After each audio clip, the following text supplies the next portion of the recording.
आज हम आप लोगों को एक वीडियो दिखाएंगे। 3 से 4 मिनट का एक छोटा सा वीडियो है जो आप ध्यानपूर्वक देखें और फिर बताएं कि इस ब्रेड पर कुछ है।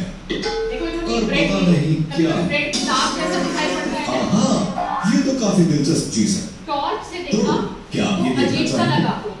आइए और आकर देखिए। सोच रहे हैं कि ये क्या है? ये है माइक्रो ऑर्गेनिजम्स। तो क्या आप इनके बारे में और जानना चाहते हैं? तो आ जाइए। कुछ ऐसे जीवित प्राणी होते हैं जिन्हें हम अपनी आंखों से नहीं देख सकते और उन्हें देखा जा सकता है एक ताकतवर माइक्रोस्कोप से। इन ऑर्गेनिजम्स को कहा जाता है माइक्रो ऑर्गेनिजम्स या माइक्रोब्स। दोस्तों, माइक्रो ऑर्गेनिजम्स 5 तरह के होते हैं। फंगाई, बैक्टीरिया या जीवाणु, वायरस या विषाणु, एल्गी या शैवाल, प्रोटोजोआ। ज्यादातर फंगाई छोटे छोटे धागों को खाते हैं जिन्हें हाइफे कहा जाता है। ये धागे किसी खाने की चीज में चले जाते हैं और रसायन निकालते हैं जिससे खाना टूट जाता है। फिर फंगाई उसे पचाते हैं और उसे पोषण की तरह इस्तेमाल। अब देखो, अभी जैसा कि वीडियो में बताया कि हमको सूक्ष्म जीव ऐसे जीव होते हैं जो हमारी आंखों से नहीं दिखाई पड़ते हैं, तो हमको उन्हें देखने के लिए माइक्रोस्कोप या सूक्ष्मदर्शी की आवश्यकता होती है। तो ये सूक्ष्मदर्शी कई प्रकार के होते हैं। एक तुम लोगों ने वो हैंड लेंस देखा होगा जिससे डॉक्टर देखते हैं, वो सरल सूक्ष्मदर्शी होता है। एक ये होता है जो जिसको बोलते हैं डिसेक्टिंग माइक्रोस्कोप। इससे भी कुछ हद तक हम लोग देख सकते हैं। लेकिन एक सूक्ष्मदर्शी वो होता है जो कंपाउंड माइक्रोस्कोप, जो स्कूलों में हम लोग प्रयोग करते हैं। दुर्भाग्यवश मेरे पास माइक्रोस्कोप नहीं है, इसलिए हम लोग नहीं दिखा पा रहे हैं। नहीं तो उससे देखने पर चीजों को 10 गुना ज्यादा बड़ा करके दिखाया जाता है। उसमें सूक्ष्म जीव बहुत आसानी से दिखते हैं। यूनिवर्सिटी या विश्वविद्यालयों में इलेक्ट्रॉन माइक्रोस्कोप चलता है जिससे चीजों को 100 गुना ज्यादा बड़ा करके दिखाया जा सकता है। तो ये माइक्रोस्कोप की क्षमता पे निर्भर करता है। अमीबा और एक दिया है ये पैरामीशियम।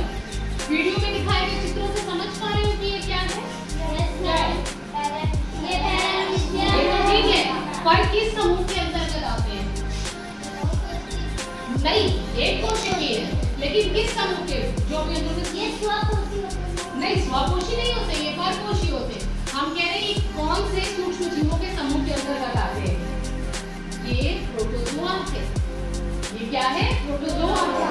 ये ज्यादातर पानी में रहते हैं और इनका ये छोटे छोटे बैक्टीरिया को खाते हैं। ये एक कोशिकीय जीव है। ठीक है, तुम लोग देख रहे हो, इसका आकार चप्पल के तने की तरह है और इसका आकार एकदम अनियमित है। अनियमित आकार की वजह से ये जो अनियमितता है इसको बोलते हैं स्यूडोपोडिया या फूटपाथ। इसकी वजह से ये चलता है, जो कि तुम पैरामीशियम में देखोगे बाल जैसी संरचनाएं हैं, सबको दिख रही है। ये बाल जैसी संरचनाएं सीलिया कहलाती है, जिसकी वजह से ये चलता है। ये भी परपोषी होते हैं, ये स्वपोषी नहीं होते। ठीक है, तुम लोग कोई ऐसा प्रोटोजोआ है जो हम लोगों में रोग उत्पन्न करता है। जानते हो उसका नाम क्या है? इसका नाम है प्लाज्मोडियम। कौन सा रोग कभी सुना है? कौन सा रोग उत्पन्न करता है? मलेरिया। तुमने सुना होगा मलेरिया मच्छर के काटने से होता है, वो बात सही है। मच्छर से फैलाता है। प्लाज्मोडियम एक ऐसा प्रोटोजोआ है जो ये हमको मतलब मलेरिया को कॉज करता है, वही उसका कारण। ठीक है, तो जब किसी मलेरिया वाले व्यक्ति को मच्छर काटता है तो उसकी लार में प्लाज्मोडियम चला जाता है, क्योंकि जिसमें मलेरिया होगा उसके खून में प्लाज्मोडियम होगा। फिर जब वो मच्छर किसी स्वस्थ व्यक्ति को काटता है तो उसके लार से प्लाज्मोडियम वहां गिर जाता है, स्वस्थ व्यक्ति को तुरंत मलेरिया हो जाता है। समझ रहे हो तुम लोग? तो इसका एक ऐसा प्लाज्मोडियम प्रोटोजोआ है जो कि हम लोगों में मलेरिया रोग उत्पन्न करता है। इसके अलावा दांतों में देखा हुआ बदबू आती है, दांतों में बदबू आती है। पाइलिया रोग वो भी एंटामीबा से होता है। ठीक, उसके अलावा दांत सड़ा होता है। इसके अलावा वो पेचिश जिसमें खूनी आव पड़ता है, वो भी एंटामीबा से होता है। तो इस कारण से ये प्रोटोजोआ रोग भी उत्पन्न करते हैं। और किसी के पास कुछ है?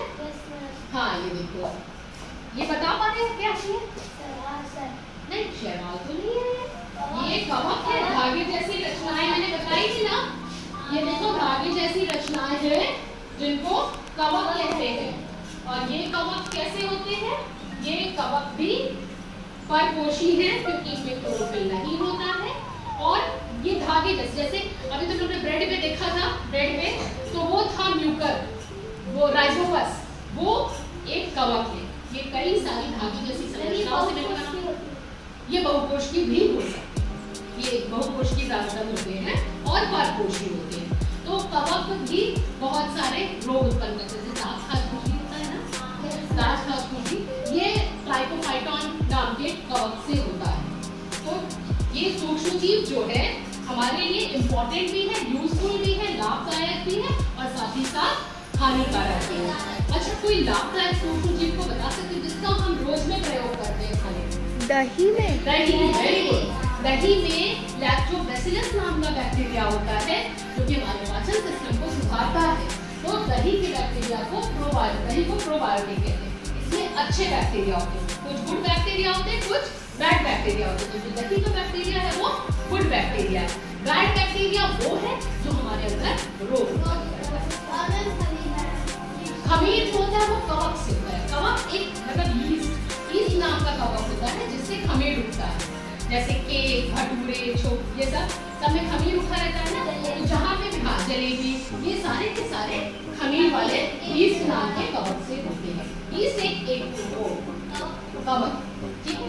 और ये सबको समझ में आया? आप बताओ सूक्ष्म जीव क्या होते हैं?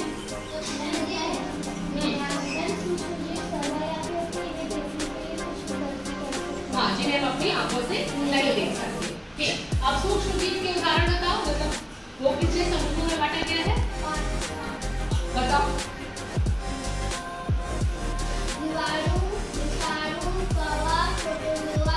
Very good, sit up. कोई और बताओ, किसी दो या एक प्रोटोजोआ का नाम बताओ। बहुत अच्छा, अमीबा और पैरामीशियम। किसी एक शैवाल का नाम बता सकते हैं तुम लोग? शैवाल जो होते हैं वो स्वपोषी होते हैं। शैवाल हमेशा स्वपोषी होते हैं। बताओ। हाँ, स्पाइरो। जहाँ कहीं भी काई है, जहाँ कहीं भी काई देखते हो ना, सीढ़ियों पे जमीन से पानी से काई हो जाती है, वो शैवाल है। स्पाइरोगायरा नाम का शैवाल है, हरे शैवाल कहलाते हैं। ठीक है। इसी के साथ कुछ नीले हरे शैवाल या ब्लू ग्रीन एल्गी होते हैं। वो क्या करते हैं? वो बहुत अच्छे खाद का काम करते हैं। उनको अगर चावल की राइस फील्ड में डाल दो तो बहुत अच्छी खाद बनाते हैं। ऐसे ही एजोला और भी कई सारे नॉस्टॉक, एनाबेना, इनको हरे नीले शैवाल कहते हैं। ये एक बायो फर्टिलाइजर या जैविक खाद का काम करते हैं। ठीक है, अब ये समझ में आ गया? चलो बताओ। आओ। हाँ, आओ देखो। सॉरी, कौन सा है? हाँ देखो, किस समूह में आता है? हाँ बताओ। एक कोश की तो है। सूक्ष्म जीवों के कौन से समूह में आता है? तुम बताओ, सूक्ष्म जीवों के कौन से समूह में आता है? प्रोटोजोआ। आओ नेक्स्ट, आओ कोई भी आओ, ये बताओ।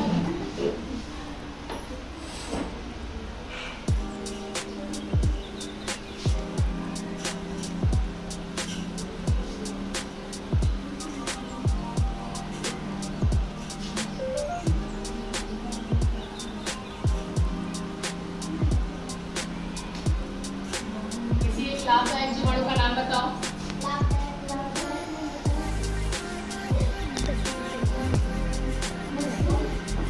नहीं, मशरूम जीवाणु नहीं है। दही में जो होता है। हाँ भाई। और कोई? हाँ आओ, ये बताओ। ये कोई बता सकता है? आओ।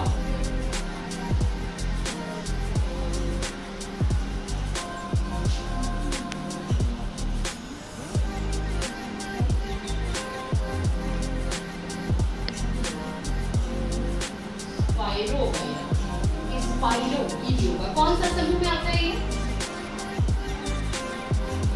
स्पाइरोगायरा किस समूह का है? नहीं, प्लाज्मोडियम नहीं। स्पाइरोगायरा शैवाल। Very good. आओ एक और, लास्ट वाला कौन बताएंगे? कोई और बताओ। कोई और बताओ लास्ट वाला। हाँ आओ सुने ना, लास्ट वाला क्या है? विषाणु। विषाणु के बारे में हम क्या कहते हैं? ये क्या है? बहुत अच्छा, सजीव और निर्जीव के बीच में करना। ठीक है, थैंक यू।